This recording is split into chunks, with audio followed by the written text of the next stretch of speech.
quickly talk about Jannah because we never talk about Jannah. Oh my God, I love talking about Jannah. I love talking about Jannah too. Like Ahmed met this woman. She was flirting. He was flirting back. Everyone in the group was chilling. Ahmed goes to a room in his hotel. Tonight I feel it. I feel like it's the night of greatness. It's the night. Okay, that I'm feeling alright. Okay, I never even thought of that because I'm just like, oh, I'm jumping on the floor. Tonight, she said it in Somali. She goes, ow, that I can feel it, yeah. Hello, my beautiful people. Ramadan Mubarak.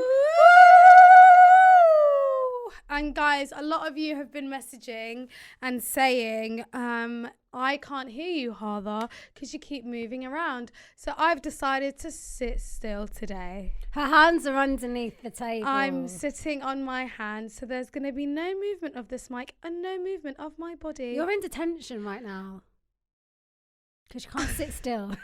I can't sit still. I do need some ADHD pills. I wonder how they would make me feel. But guys, let's talk about your first week of Ramadan. How's it going? Guess what? You're not fasting. I'm not fasting. Oh, that's so cheeky. Do you know what she does? Do you know what? It's peak for you. It is because last 10 days. I've got no break. No, I don't have a period in the last 10 days. Why not? Because my darlings, I've checked on the app and it's going to come the week of Eid. Oh, that's quite nice. The week after Eid. That's actually quite nice. So, I mean, I will be fasting from here on, moving forward. All the way to the end. All the way to the end. That's like 3 solid weeks of fasting. But you know what? This Sanad Khan, this year. This is your test. This is, no, it's not my test. I'm actually, guys, I'm really sad that I'm not fasting. Because can we just talk about our Ramadan plans, yeah? The hand has already come out. I'm so excited. Right, so my Ramadan plan, yeah, I don't know. Maybe Allah wants me to have Put your hands down. Put your hands down. No, my hijab's falling off and I don't want my fat neck to come out. So listen to me. Okay, guys. So what I want to focus on this year, yeah, and I want you to basically just listen to me here and let me know if I'm going crazy or if this is a sign. Okay. So last 3 weeks, I've basically tried to change up my TikTok algorithm, right? To not, of course I want religious stuff, but I've basically been sensing that like whenever there's something wrong with me or like I feel like something isn't going well in my life, a random video on TikTok will like talk about what I'm feeling. Now, I know that's giving very main character energy, yeah? No, but I agree. No, wallahi, I yeah? agree. And then I started sensing it 3 weeks ago. So I'm like, I started talking about delaying prayers. I know I'm exposing my sins, but, you know, I'm doing better. But, you know, this is educational. Not exposure. Do you know what it is? We're all working towards the same goal here. Right? It's a group effort. Exactly. So basically. So we're identifying problems and finding solutions. Right? Thank you, Colton, for simplifying that. I love that. Anyway, so like things like delaying prayers, things like feeling like always thinking negatively of Allah and feeling like he doesn't want you, he's not going to forgive you, all that stuff. Anyway, I'm just getting videos that are just fighting back with my nafs. Bang, bang, bang. The videos that's basically refuting everything my little mind believes. The little shaitan in my ear that is mother beep. That beep that's locked up. They won't let me. That man, that's locked up. I hope they don't let him out. You know the shaitan that's specific to me. I really hope they don't let him out because the peace that I feel now that he's gone. Wallahi, Hadha, the actual peace that I feel. I can't even speak about it because it's like I feel lighter. Wallahi. Don't you just feel just like something has changed, something has shifted inside? Can we just talk about the fact that shaitan is like, he's so potent. But before I'm gonna come back. He's like a smog, and like now the smog's disappeared. He like when I'm praying, he's in my ears. I can feel him whispering and just putting mad ideas in my head. He's putting memories in my head. Doubts, like things that I haven't thought about in ages. A person that I had a random argument with. Literally. Like, so much. And like anxieties that I have. And I literally have to be like, A'udhu billahi minash shaitanir rajeem on my left shoulder, just so he will leave me alone while I'm praying. And then when I'm normal, is he there? No, do you know what he does to me? It's like I'll be let's say that I'm reading a surah in my salah, yeah? but like I'm reading it with like, so my lips are moving, but my mind is gone. Is gone. It's gone. So I'm like thinking, okay, like what like am I on now? Like, am I supposed to? Is this the last one? Do I stay down? Like, you know, when you're like doing calculations, like what just happened in the last 30 seconds? Valid. That's what he does to me. Valid. That's what he does to me. And in my head, He Allah's made this. confuses me. He does confuse me. Did you just say he confuses me? He confuses me. He's just horrible. I just want to pray. He's like a little, like, he's just rude. Like, he literally comes in and just ruins my entire salah. And then I sit there and I'm thinking, what did I even pray? He's just taunting us. He's so and he's probably evil. laughing. He is. But right now, we're the ones laughing. Because guess what? He's locked He's up. locked up. He ain't coming out. Anyway. Before let me carry on. So I'm on TikTok now, right? Guys, the ADHD is strong in this podcast. Okay, you got to hold on. Okay, you got to pace yourself. Yeah, right? yeah. Okay, back to TikTok. Back to TikTok. So I'm on TikTok now. I'm seeing 10 different stories that relate to me. So the first week I'm like, rah, this can't be. Maybe this is Allah communicating with me. And I'm like, this is a bit psychotic, Allah. Like, what is going on, right? So then I purposely made my TikTok algorithm not religious, right? Oh. Like, anytime a religious video comes on, I move it off because I'm doing an experiment, guys, okay? So all the religious stuff went away, no reminders, nothing. I didn't even have Palestine stuff in my thing, yeah? It was just makeup, random American stuff, yeah? All the conspiracy Kalton listens to. Yeah. Then, the week before Ramadan, right? I'm hormonal now, the period's coming, I'm getting mad, emotional anxieties up there, like, but I'm like holding on to the salah, like literally usually I if I wobble, it's like a fumble. It's a fumble. I have a period and I'm like, oh, okay, you gotta go back. But this time, even if I fumbled, I'm like, I'm going back every day, fighting. Yeah. The shaitan's in my head. Like, guys, I'm thinking about stuff I haven't thought about in years. Oh no. I'm having mad anxiety. And then guess what? My algorithm, back-to-back videos. Sends you a sign. It sends me a sign. And this time I'm feeling emotional. I'm like, oh my God, like just being religious in this country is so hard. Like, how do people even pray? Like, forget anything else, yeah? Bear in mind, the algorithm had no videos. I'm getting back-to-back videos of this one girl that I sent to the group chat. Her name is Shaba. She's banging, yeah? Yeah, I've seen her. Right? She is just refuting everything again. I'm like, this is a sign. This is Allah's telling me he loves me. He's sending me a sign. I think the same girl did like her like Ramadan checklist, like the things that she's doing. Yeah, I sent that to the group chat. Very simplified. Oh, it was amazing. Oh, it was so good. Let's talk about your Ramadan checklist. My Ramadan checklist is more or less the same as Shaba's. Me too. That's why I was so sad that my period came, because I got the checklist prepared. I cleaned my what's it called? My prayer garment, everything. The house. Gotta go and hang out to stay. And this crimson demon comes. I love it. It's okay. It's a little break for you. So Shaba's made her Ramadan checklist really simple. Everyone, I'm not going to lie, yesterday I was losing my shit because I was like, panicking. Excuse me for the swearing, but I was losing it because I was like, I'm not ready. What do I do?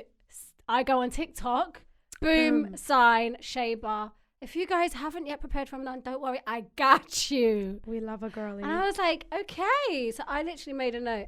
I've got loads of stuff in this check because I'm not lying. Got loads. Got loads for the girlies. Go. Okay, so she said every day before Fajr you've got to pray 2 units of tahajjud, just 2 units of tahajjud before Fajr.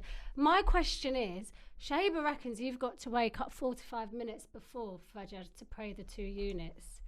Right, let's get the calendar. Let's get the pillars app out, because we're gonna time this for everyone. Yeah, we've got this to is be for the specific. people in the UK specifically. Others, you've got to check your own apps. check your own apps, unfortunately. So Fajr is 4:49. Yeah, you're waking up 4 o'clock.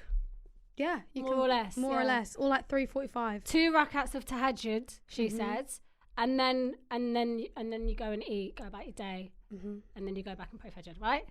She said eat suhoor every single day. Now I really struggle with that. I think I'm gonna be okay, because you know what I'm doing this suhoor. I'm having a you know that green thing that I bought? Those green juices? Oh, FS Greens. Yes. Yeah. I'm having that in a smoothie every night. And then I'm just going to keep it a buck and have some water. I'm not even going to have anything crazy. Shake. Yeah. Or like an egg. Because it's not like a protein, it's like a meal replacement shake. I might just have one of those. Or like you can have boiled eggs, things like that. Things that will like keep your energy up, but it doesn't spike your insulin. Oats is good.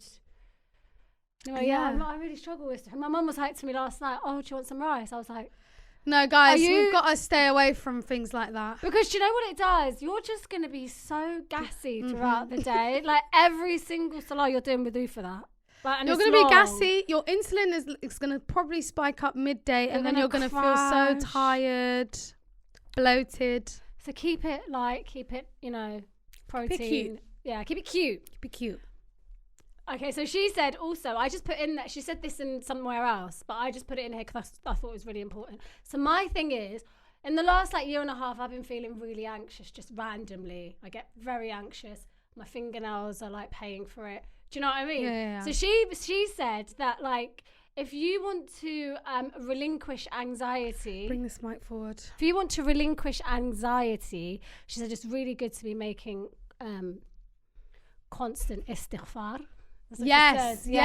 And I was like, oh, what the hell? Like, istighfar? Like, come on. Honestly. And then I was like, what's the link between istighfar and anxiety? And she was like, obviously you feel anxiety for the things that you've done, that you can't really, you don't have any more control over. So she said, if you constantly make istighfar, then obviously it's gonna just take away that like heaviness from your heart. And it's so true. So valid. So true. She said, read some Quran. Yeah. What's a good app for the girlies? For Quran? No, for istighfar. You've got a really good one. It's called dhikr. Yeah, there's a really good app called Dhikr and Du'a. So Dhikr and Du'a is more, it's like a Hisnul Muslim. It's so good though. I got it recently. Yeah, and do you know what I like? For morning and evening, it bangs. It bangs, but do you know what I really like? He's got the audio. Yeah, you can listen. And I'm just reading along. I'm like tap tap tap. You know the one it's like a 3. Something you've got to say 3 times. Yeah. Tap tap tap. Move on and it goes on to the next one for you. Indeed. It's really interactive. On the App Store, it's called Dhikr and Du'a. And Du'a, yeah. Dhikr and Du'a. We'll put it in the somewhere. In the YouTube description. There we go. Carry on. So there's Dhikr and Du'a, which is so super user friendly. You guys will love. I don't have a Quran app. I usually just stick to hard copies. I use Quran Explorer if I'm honest, but I feel like it might work. Hard copies might work for everyone. Yeah. Anyway, carry on. She said, keep your tongue wet with dhikr. I always forget to do this. I forget to do dhikr as well. Yeah. But it's alright. Oh my God. ADHD moment. This girl was talking about her mother. May Allah have mercy on her, yeah? On TikTok. Guys, everything's TikTok. But move on. It's TV. TikTok it's Netflix. And the woman, mashallah, she was like, her mum recently passed away. And she had, you know those... clicky things with the number, right? That records how many times you said. So she's been her mum's been using that for dhikr. We don't know how long, but she's using that for dhikr. And the girl basically showed how many dhikr her mum did. She did 90,000, guys. Wow. Isn't that amazing? And like that was her goal. And just before she died, she got to 90,000. Allahu Mubarak. Wow, Allahu Mubarak. That's amazing. So, yeah. I know when I can barely do like 10, but you know something. But we are trying. Shall I give you a really good? So Imam Umar Sulaiman, it's a bit of a tongue twister, has said that in the podcast he was like, if you are constantly making dhikr, it's like there's a connection between the dhikr that you're making and it going up to the throne. Oh wow! And basically, like the dhikr is going to essentially say to Allah that you're doing your servant's remembering your servant's remembering you. Yeah. And it's like really, really good. I love that. Do you know what I mean? He said it in such a great way that you're not really. It's not banging. It's not banging. But he basically said that, like, because you know when you think about these things, I was thinking, how the hell does dhikr travel up? Number one, yeah. Number two, I'm thinking, why is it at the throne? Like, and then I was like, oh, so my dhikr is basically going up to the heavens, to the throne, and basically saying to Allah, your servant's making du'a, your servant's making dhikr right now. Like, that's crazy. And Allah remembers you. And Allah remembers you. He's going to remember you as the servant that was like glorifying him randomly while you're walking down the street. Literally. And but like the crazy thing is, all of that is going on in the heavens. Guys, sometimes my mind explodes to if the veil was lifted from my eyes to the unseen. Oh my God. All I'm thinking about some sci-fi stuff where like we've got dhikr going up to the heavens, we've got angels on my shoulders, we've got angels randomly around, then we've got these little devils everywhere. Yeah. Like the world would look insane. And I just think, alhamdulillah, That's Allah's mercy. Yeah, that we can't see that because it's No. crazy. Our mind, I don't think our mind could comprehend it. I don't think so either. We'd go into Yeah. Yeah. Anyway, back. Let's finish the checklist for the girlies. write a list of dream du'as and read before you break your fast. That's so cute. Oh, and just before you break your fast as well. I love I that. I never even thought of that because I'm just like, oh, I'm jumping on the food. I know. So cute. I'm just reading the du'a that you read before you break your fast. And then I'm jumping there like but an no, animal. this year We're taking our time. we're taking our time. I'm not honeys. even eating my meal until after I pray. We're taking our time. We're gonna look at that food before we eat that food. We're making du'a. Indeed. So anyway, she said your dream du'a. So she means like your most delusional, otherworldly, like things beyond your wildest dream type du'as. Yeah. She said read those before you break your fast. Cool. So I thought that was really interesting because obviously those du'as are accepted. I hope so. I just feel like I'm really angry with myself because I've wasted so many Ramadans before, and this Ramadan I've got some eagerness about me. And I'm just trying to With get your it fast self. with my fast. I'm just eager. I've got a thirst for knowledge.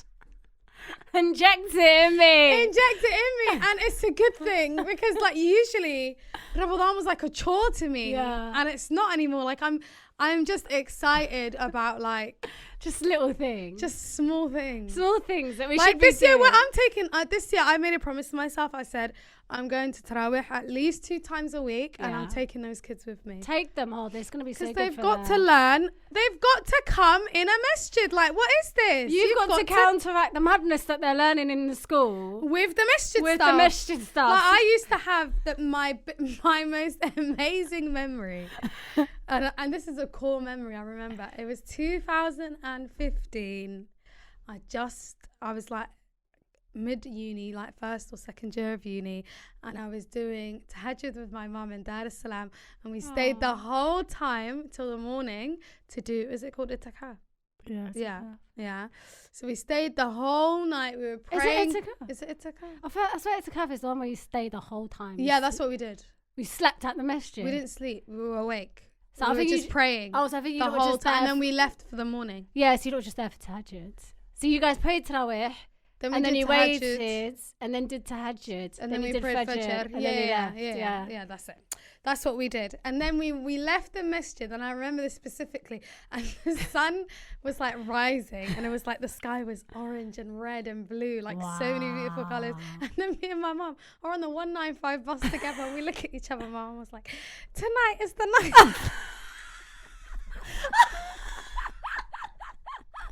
And I look at her and I'm like, yes, mum, tonight. She said it in Somali. She goes, ow, I can feel it, yeah. And then she, in translating English, she was like, tonight I feel it. I feel like it's the night of greatness. It's the night Okay, that I'm feeling all right. No, in all seriousness. that's Like, a cool memory. your I have so many cool memories of your mum's randomly in Dar es Salaam saying, it's tonight. It's tonight. I It's can tonight. feel it. It's rained a little bit. Yeah. It's really still outside. It's tonight. There's been no craziness. Yeah. Until this day, I remember that. Like, Aw. I remember that specific day because in that tarawih, I was making. I made a du'a to get 2-1. I got 2-1.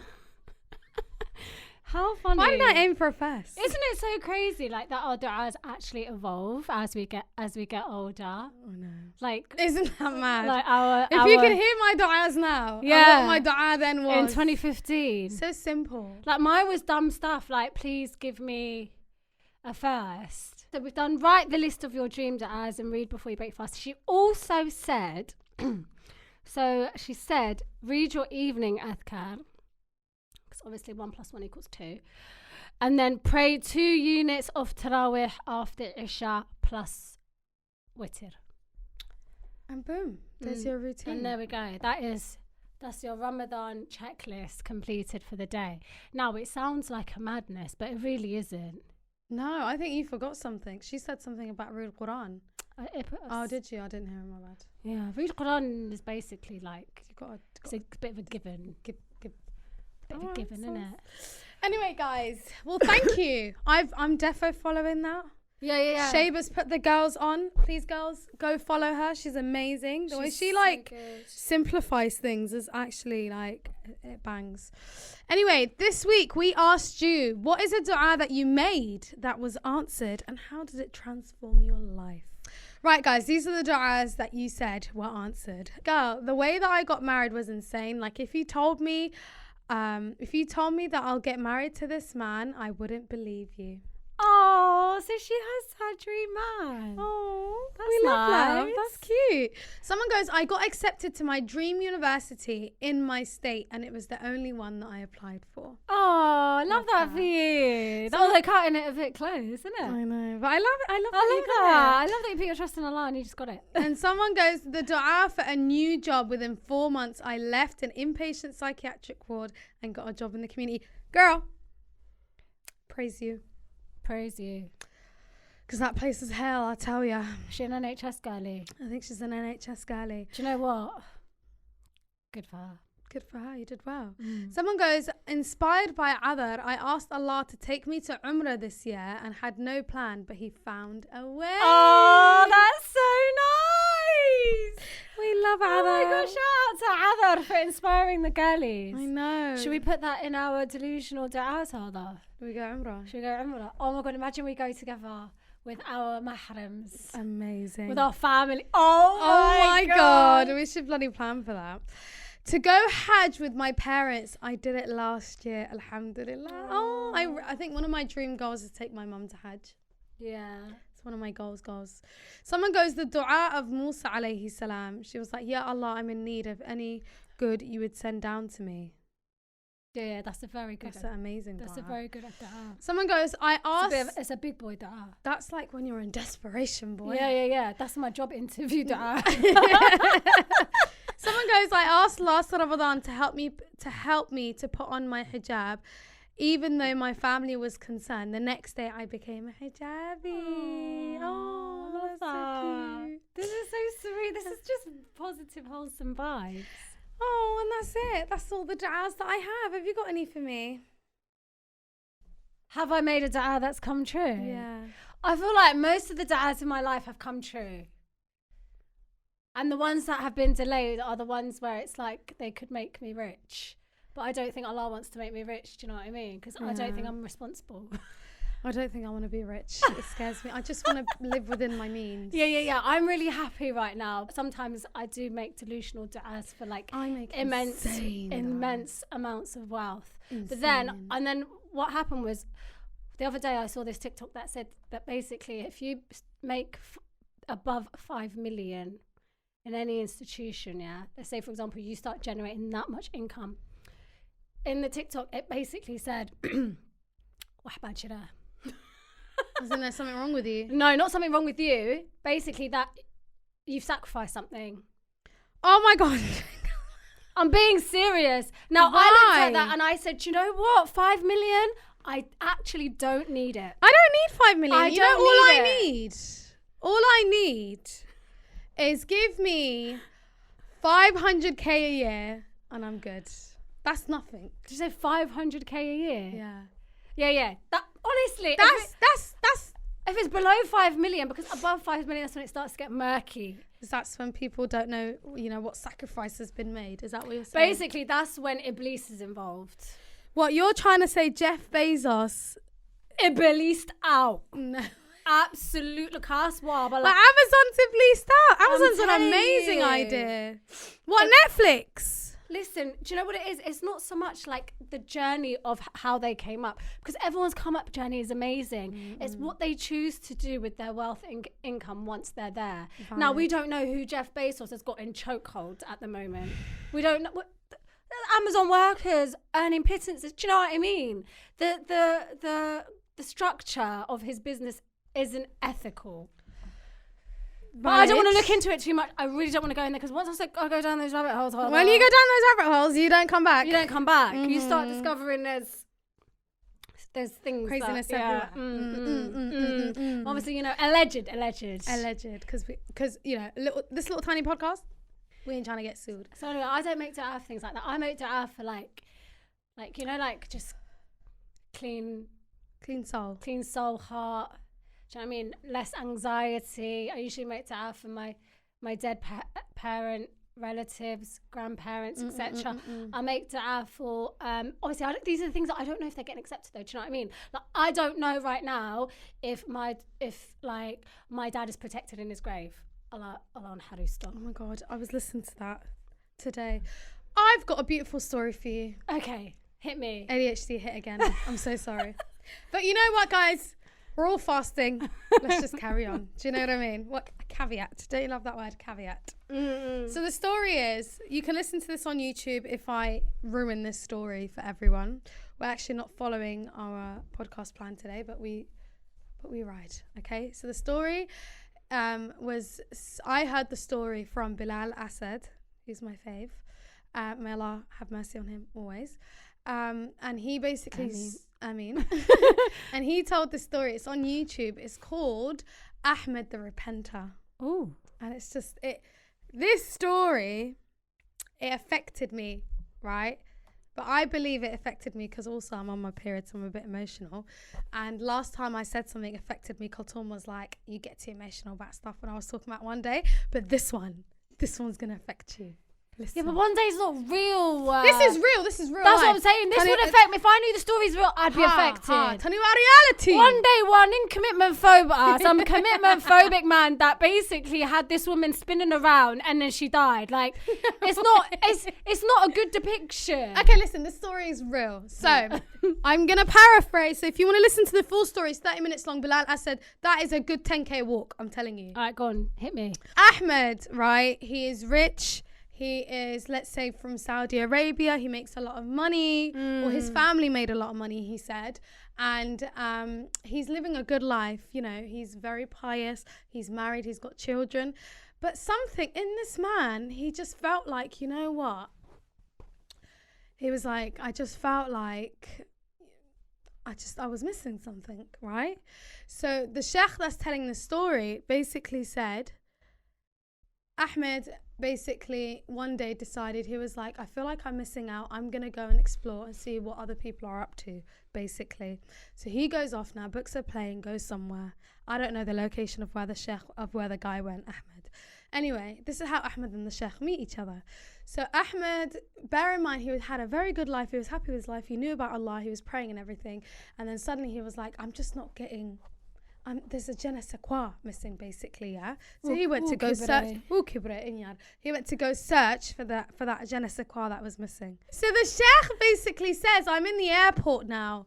He was like, I've come back from a conference of some sort, and he was like, I've left the airport. I'm going back to Riyadh, and I just need somewhere to stay. So he was like, I went to go look for a small hotel. He goes, I get to this area, get to this little hotel. He goes, I walk into the hotel and just people are partying like it's a club, it's a shubs, people are getting lit in this hotel, right? Damn. So then a man sees the sheikh, and the sheikh's like, listen, I'm really tired. I need to rest for one day before I go on my flight tomorrow. Can you please let me stay? The man's like to him, listen, this place ain't for you. It's got madness happening up in here. I think you should go somewhere else. The sheikh looks around, he's like, say no more. He walks off now. He basically goes back to the airport. And he prays his prayers or whatever. No, astaghfirullah. The sheikh said that he slept on a bench. And the next day, I think he went to the airport. He goes to the airport now. He gets through security and he goes to the little prayer corners that they pray in. Yeah. To sleep for a little bit before his flight comes, Cute. right? This man the sheikh goes to sleep, and he wakes up and there's this man praying next to him, but he's just bawling his eyes out, crying, like someone died. That's how violently he was crying, yeah. The sheikh is like, rah, okay. He just goes back to sleep, right? As you do. He just went, He just thought that the man he had like amazing. Yeah. He thought the iman was high, let him be. Do you know what I mean? I'm not trying to interfere between him and Allah. Yeah, he thought he's got soft heart. Yeah, exactly. So the sheikh goes to bed, wakes up again, yeah? This is around dhuhr time, he said. And the man is still crying. So the sheikh speaks to him. He's like, what's going on? He's like, what's happened? The man looks like he's starving. His eyes are red. He looks like he's been crying for like 2 days. The man shares his story. The man is Ahmed. Allah. Okay? Ahmed says...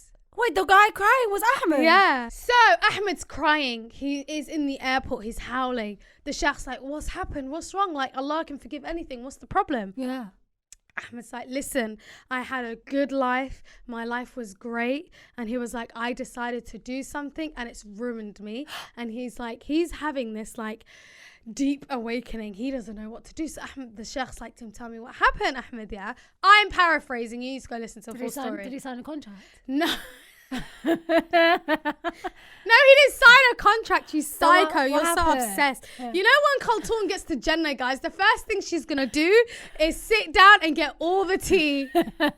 About every single conspiracy. She's going to get I need to know what's real and what's not, because at this... Wallah, one thing I pray for her, there's clarity and ease. I swear to God. Because I don't feel ease because of all the crap that's happening. The first day in Jannah, she's going to be like... Wham, did he? Did he really do it? She's not even going to be like flying with the rest of us. Who was on Epstein Island? Who's upset? Tell me, who killed Epstein? That's what she wants to know. Anyway, now you rudely interrupted me. We need to stop this ADHD culture on. Go on. Where was I? You were on, so the Sheikh and Ahmed have come together. Ahmed done a madness. But Ahmed done a madness, yeah. Ahmed's explaining. He was like, listen, I was feeling a type of way. He was like, all my life I've been praying. I had a good life. My life was easy. I had money. I have a wife. I have kids. And he was like, I just wanted to explore what other people were doing. So he was like, I met with these guys. They took me somewhere to another country. They obviously went abroad, yeah. And Ahmed was... Can you relax? Okay. Ahmed was like, listen, they basically had a party. Like Ahmed was getting lit, okay, which is not a good thing. Ahmed was getting lit. He wasn't used to that life. And this is what Ahmed said. Ahmed said, yeah, he would never do anything mad. He would never drink alcohol. Good. He would never do anything mad. But guess what? What? He was just enticed by his environment. Ahmed was a married man, and in the end what happened? Ahmed met this woman. She was flirting, he was flirting back. Everyone in the group was chilling. Ahmed goes to a room in his hotel. He just wanted to talk. Bada bim, bada boom. Ahmed commits. ABC 1 2 3. ABC 1 2 3. And Ahmed did the salsa. He did the rumba. Oh dear. Ahmed did a madness and he committed zina, which he never wanted to do. And he was like, the moment he did it, the moment the act of zina finished and he got up, the moment of clarity, that's what they call it, post clarity, and he got up, he was like, he had this immense, it's like he woke up, it's like the veil was taken off, like he saw what he did, like he committed a major sin, right? Yeah. So Ahmed had like a religious awakening, like he reacted, he was so guilty. No way. It was so bad. Oh, that's so, like, at least it shows how much of a cool guy he was. No, but Ahmed, it gets worse, darling. Well, Ahmed goes to Riyadh. Because once you get a taste for that, once you pop, you just can't stop. This is how mad the story is. Now you gotta listen, yeah? Okay. Because this is it's so normalized to us that people commit zina and it's not a major thing. Yeah, it's a big thing. Ahmed done a bad thing. Ahmed did a bad thing. Ahmed goes back to Riyadh now, okay? And he sees the sheikh like months later. He's still crying. He's still depressed. He's guilty. He's like, his life, he's like had a crisis, a religion crisis. He doesn't know what to do. The things that he's saying to the sheikh, he comes to the sheikh and he's like to him, listen, thank you so much for helping me while I was at the airport that time. But he was like, now I wanted to see you and now I've seen you again. I'm going to hand myself in to the Saudi government to get stoned. No, what? Right? That's how, like... Is that how guilty he That's felt? how guilty he felt. It was crazy. But that is a sign of Iman. It's a sign of Iman. So then the sheikh is holding on to him. He's like, are you mad? Like, are you okay? He was like, what's wrong with you? Repent, ask Allah for forgiveness. Like, Allah has mercy. Like, you don't know, like, you don't have to do this. You don't have to end your life to get forgiven for something, blah, blah, blah. Yeah. So the sheikh is like, Ahmed's serious. He's like, you need to let go of me. This is what I'm going to do. The sheikh is holding on to him. The sheikh's like, listen, furthermore, we're going to go to another scholar who understands more about this, and you can tell him your story, and then we'll get back to it, yeah? Ahmed goes off now with the sheikh. Because you know, Ahmed's in that moment where when he's got a thought in his mind and he's running with it, like he can't see any way out of his situation. Do you get it? Yeah. It's like he's touched the fire, and now he feels like shit. Ahmed is going through it, man. Excuse my French. Ahmed's going through it. Ahmed, the sheikh, I think the scholar, encourages him to go do Hajj to seek forgiveness. Ahmed agrees. The sheikh goes to him, do you want me to come with you? Ahmed's like, no, I'm going to do it on my own. Sheikh and Ahmed do Hajj separate times, but the sheikh sees him in Hajj, and he's like to him, he's like waving at him, he's like, Ahmed, come, and they're at the part of Hajj where you're throwing the stones, right? And he's like to him, hi Ahmed, like he's trying to wave at him. Ahmed runs away. The sheikh comes back to him, he's like, listen, like, well, go on Ahmed, what happened? Ahmed's like, listen, why are you even coming near me? Like, I'm impure, like, you don't know who I am, what I've done, like, it's disgusting. Don't come near me. You guys are pure souls. The sheikh is going mad now. He's like, listen, I don't know how to help you. I really like this retribution, though. I like that Ahmed's so self-aware. I know, but he was like, I don't know how to help you. You need to relax, seek help from Allah, have patience. In the end, right, Ahmed was dismoral. Oh, no. He lost all his faith. Like, he was going hard. He was praying. He was in the masjid. He was making tawbah. He was doing everything. In the end, right? And I'm going to read this to you. If it's something sad, I don't want to know. He's sitting in the masjid really sad, and the sheikh finally meets him again. And the sheikh basically says, Ahmed, basically, he's going through a lot of depression. He's very low because of what happened, but also because he feels like Allah won't ever forgive him. And like, he's reading the Quran back to front. He's memorized everything. He's doing everything. But he's going down a self-destructive route. He's going down a horrible route. He's going down a very depressive route, right? Yeah. And then the sheikh basically has a chat with his other sheikh friend, and the sheikh friend gives him a verse. And that verse awakens the sheikh, because he's like, this is proof to Ahmed that Allah forgives. Like, he needs to relax. Do you know what I mean? Yeah. So the sheikh runs from wherever he is with that man, and he runs to the masjid where Ahmed is. He runs to him. And then Ahmed basically is sitting there like depressed, like he's sat in the same place that he's always sat in.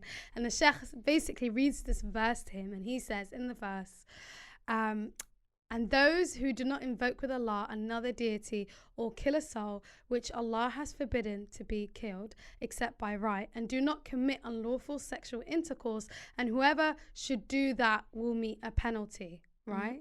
So then Ahmed's like thinking, that's pierced his soul. He's like, a penalty? He's like, rah, that's a penalty. Like, it's not telling me anything good. Yeah. Do you know what I mean? So then the sheikh, he's like, hold on. Stop.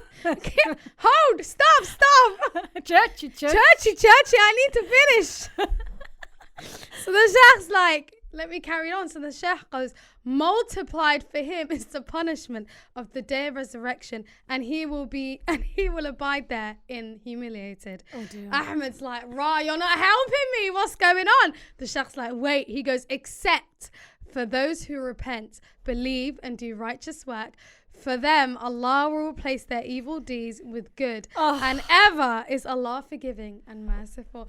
And then Ahmed burst into tears, guys. He collapsed. Happy tears of joy. Ahmed burst into tears. He collapsed. He was like, I've read the Quran back and front. Why have I not come across this verse? But the thing is, he has come across the verse, but he was too like in his negative state to even think about it. You can't comprehend like the good things about a certain verse until you're in a stable situation yourself, mentally stable. He wasn't mentally stable. At that point, that guilt really took over him. Anyway, in the end. How sad, isn't it? Sometimes people frantically go through the Quran trying to find an answer, and you'll never see it. Until it's meant for you. Until it's meant for you to see it. Anyway, that verse made him feel better. Ahmed was happier. I don't want to ruin the ending for you, but That is snippet-worthy storytelling. I think you guys need to finish the story because more happens, but I don't want to ruin it. It's actually really sad though. Shall I just say it to you guys? Okay, go on. So in the end, Ahmed embraced that. He felt happy again. But then shortly after, Ahmed gets sick and he's in the masjid and he passes away in the masjid in that same spot. Not on that same day, but another time that he was reading the Quran. And his dad told him to come get the sheikh. So I think the sheikh was meant to meet with Ahmed or something. And then what happened was his dad told his brother, go find Ahmed in the masjid. And obviously the brothers found him deceased. Yeah. So then they go to his janazah prayer and the sheikh sees his face and he was like, his face was just nur. Like he just looked so happy and peaceful. Oh, I love Isn't that. beautiful? Oh my God, I really love that story. The way I told it was shit, guys. When Bilal Asad teaches this story is so good. It's 30 minutes worth of content. Oh my God, I love that. Honestly, it's called Ahmed the Repenter. Go check it out on YouTube, girls. The story of Prophet Yunus as dictated by me. Are you ready? What happened was, the crux of it was, obviously Prophet Yunus was supposed to essentially, so there's like this town or city near Iraq and it's called Nineveh. Okay. I think I've butchered that pronunciation. Nineveh. Correct me if I'm wrong, girls. Anyway, so he was sent to these people because these people were not necessarily being good. Okay. So obviously Yunus comes, he's like, I'm trying, guys, like, come on, let's return to Allah.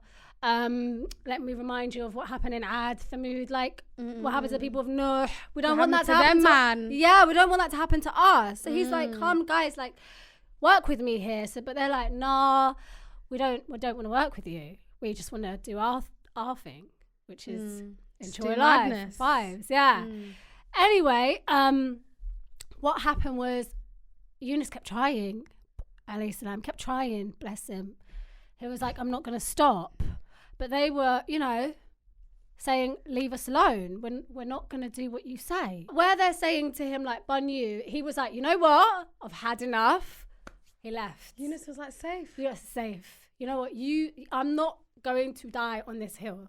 Basically. So he left, and then when he left, he decided to hop on a ship. Okay. He hopped on a ship. Now, on the ship, there were other, I don't want to say pirates. That's such a horrible word, isn't it? On this ship, there were other fishermen. Okay. There were other fishermen on this ship. Now, they've set sail. So I don't know where they're headed. But during this journey, there was one particular night where there was a big storm. Okay. Wishing, washing, gushing, whatever. And what happened was, I think there was too many people on the ship. And what the fishermen used to do back in the day is they would sacrifice someone so that, the load on the ship wasn't as heavy. Oh my God. So it's like what they did was they drew straws. Oh, was Yunus the one that got eaten by the... Wait. Oh, okay. So what they did was they did something akin to drawing straws. So obviously, Yunus has left his people that Allah basically said to him, these are the people that you are supposed to turn towards me. He said, bun you lot. I'm not doing this. He's gotten on the ship. There's a storm. There's a group of men. The men have taken a liking to him, the ones on this ship. They see him as a nice, kind, pious man. They're like, we're getting along with Yunus. Right? And then what happened was the storm, everything's going wrong. So they drew straws. Okay. So obviously the short straw is the one that's got to get out of the ship. Yeah, he's got to, do you know what I mean? He's got to so he's got to take it out basically. He's got to take the L. Okay. So they basically they drew the first name out the hat. Guess what? It's Yunus. So then his shipmates are like to him, nah, like, we're not chucking Yunus off the ship. Like, we like Yunus. Yunus is a good guy. Like, nah, you're not taking Yunus. Then they were like, okay, let's do it again. So they do it again. Guess what? Yunus again. Again, the guy's like, no, like, come on. Like, we can find another way, blah, blah, blah, blah, blah. And then he's like, you know what? We're going to do the last draw. And then we're going to have to make a decision. So what happens? They do the last straw. Yunus again. So Yunus is obviously thinking, I left my people then. This is a punishment for me. Like, yes. It's a bit peak, isn't it? It's a bit peak. So anyway, what happened was, is Yunus, He goes. but what happens? So Allah basically commands the largest whale in the ocean to just come and scoop him up. But in my heart, I feel like that's more as a cushion for him. So as to not feel the wrath of the sea. And to not die. Do you know what I mean? Because if you would have just drowned. But anyway, this whale comes. Oh, blessed. And you know the people on the boat, sorry to go back, but the people on the boat were saying, we're not going to get rid of Yunus. He's our blessing on the He's our blessing on the boat. So no one wanted to get rid of Yunus. Yunus is a good guy. So yeah, he's a prophet. So anyway, so what happened was, so the whale's eating him. Eunice is like, he thinks he's died. He thinks, I'm in my grave right now. The punishment's going to come, but it's not. Oh my God. So then he realizes that he's inside something that is fish-like. So I think he just clocks that it's a whale. He's like deep in the stomach of a whale. So anyway, straight away, when Yunus clocks the situation that he's in, he prostrates to Allah, and like he's saying, like, I'm prostrating to you in a place where no one has ever prostrated to you before. This is a very unique situation. And then he called out to Allah, saying, you know, like, La ilaha illallah, none has the right to be worshipped except Allah. And then so he's glorifying Allah inside this well. Can you imagine, that this is a very surreal thing? You're glorifying Allah in the tummy of a whale. You're prostrating inside a whale. Yunus feels a lot of guilt. Yeah. So then eventually what happens is he says to Allah, he makes this really famous dua about him being amongst the wrongdoers, because he feels sad for having left his people back there. So he says to Allah inside the whale that he's been one of the wrongdoers. The dua that he says is La ilaha illa anta subhanaka in kunta min adh-dhalimin. Which is sad, because it's like, you know what I mean, he's doing a lot of self-reflection inside this whale. He realizes it's like, oh my God, like, wow. When he made this invocation, all the creatures around the whale, all the sea creatures gathered together, because they heard him invoking Allah inside the whale. It's actually so all the sea creatures came together and they basically joined in celebration of the praises of Allah, because they can hear Yunus inside the whale making this very sincere, apologetic kind of like statement. Like Allah's obviously like pleased with the praise that he's receiving in this very unique situation, and then he commands the whale to basically go to the nearest shore and then spit him out. So then what happens in the time that Prophet Yunus alayhi salam was going through all of this, a situation happened back home. So back home, so Allah was obviously really displeased with the people that Yunus was supposed to, because obviously Yunus had left, the people were still doing the madness. So Allah sends like signs of just like, you know what I mean? The sky is probably there's loads of thunder. Who knows? I don't know what the signs are per se, but basically the people were very scared of what was going on back then. And they kept thinking, oh my God, Yunus alayhi salam was trying to obviously, like, do you know what I mean? He was trying to help guide us. And now he's gone. We really took him for granted. Oh, really? We should have listened to Yunus. At this point, Yunus is probably in the well. He's feeling guilty. He thinks the people are misguided as AF and that he can't help them. Yeah. So at this point, people are waking up. Yunus is inside the well. The whale spits him out. Yunus goes back to his people. He's like really apprehensive about this, because he's thinking, oh, I'm going to go back to these people. And then he goes back and obviously comes back, and then everyone's like, Yunus, like, we had all these signs and stuff while you were away. The sky was like bright red with thunder and lightning. Do you know what I mean? This place was about to be done like Ad and Thamud. But it wasn't, because straight there and then when they saw those signs, the people straight away started thinking about Allah and the punishment, and they started thinking about Yunus, who they did dirty. Yunus comes back. And then, is it all good? They all praise him. They're like, oh my God, you're back. We missed you. Aww. And that's how the story ends. We love that. I butchered that story. Yeah, you did. But, you know, what can we do? What can we do? That's the clips. That's Spark Notes, guys. Please, like, if you really want to go and read the story, go to the surah and read it for yourselves. Because I probably missed out. You didn't butcher it. I think it was good. You think? I think I'm a good storyteller. No. No. Sometimes you are. But with this one, I think you were nervous. I didn't want to. Do you know what it is? It's like when you to do justice. You've got to do justice to the story. When it's a specific Quran parable, you know, you're in your head a lot about how you convey the message. Next week I'm going to do Musa. Oh my God, I don't think I can do it. I love Musa's story. I really love Musa's story as well, but I don't think I can do it. I'll do it. I'll do it for you guys. I'll take the L. Take the L. Guys, let's just quickly talk about Jannah because we never talk about Jannah. Oh my God, I love talking about Jannah. I love talking about Jannah too. Like, I just want to go to Jannah. I Ya just wanna Allah, go to Jannah. let us all go to Jannah together. Ameen. All our listeners, everyone that listens to us, all the good Muslimeen, please let's enter Jannah together and let's help each other out. Because honestly, just the concept of Jannah alone, it makes me happy now. And I really hope Allah gives me Jannah. Just level 1. I don't even care. I really hope so too. Do you know what? I think we can do it. We have to be hopeful. Maybe you have to. You know what it is? We've got to be hopeful, because if we are too unhopeful, we're going to do you know what we're going to do? We're going to psych ourselves out of it to the point where we're inactive. We want to be active and we want to be hopeful that that is our destination. We need to see it to believe. In my mind, I can see Jannah right now. In my mind, I can see Jannah too. I can see gardens. I can see beneath which rivers flow. Oh. Yeah. Can we change our rivers? I don't even want a river, Emil. I want a river that is the colour of the rainbow with these little sparkles in it. Oh my God. Imagine I could just think it and it was there in Jannah. Oh my God. Oh my God. The concept of Jannah is just, I just want it now. No. The concept of just thinking, I'm there. Yes, no. So I think we have to start thinking positively about this. Smart goals this, remember? We have to smart goals this. You know, there's this guy on TikTok, and he was like, in 100 years into Jannah, he was like, I want to do an all Avengers, what's it called?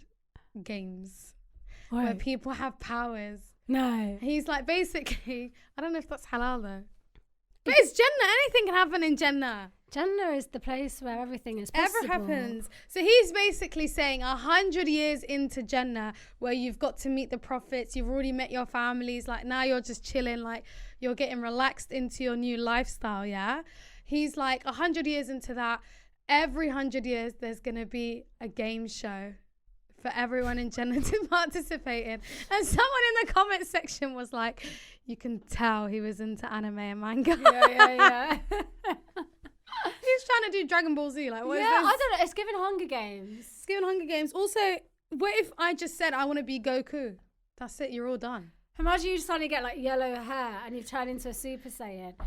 Do you remember they used to power Yeah, but up? you can't hear. You can't. I don't know. The concept of Can Jannah I just is crazy. quickly say on the topic of Goku, the creator of Dragon Ball Z passed away last week. I know. That's so and crazy. He was celebrated in every country in the world. That's so insane. Mad. That People guy in Argentina. That guy created a cartoon that we were obsessed over. We used to stand in the living room together holding hands, powering up. That's how crazy it was. Kame. There was one episode, I can't remember if it was the Dragon Ball Z when they were fighting Frieza. I can't remember who it was. They were fighting some big villain. And I think Gohan or Goku, I can't remember which one, spent 3 episodes of Dragon Ball Z just powering up. I remember that. Oh my God. It's so funny. Everything's like a new episode. And you just see him there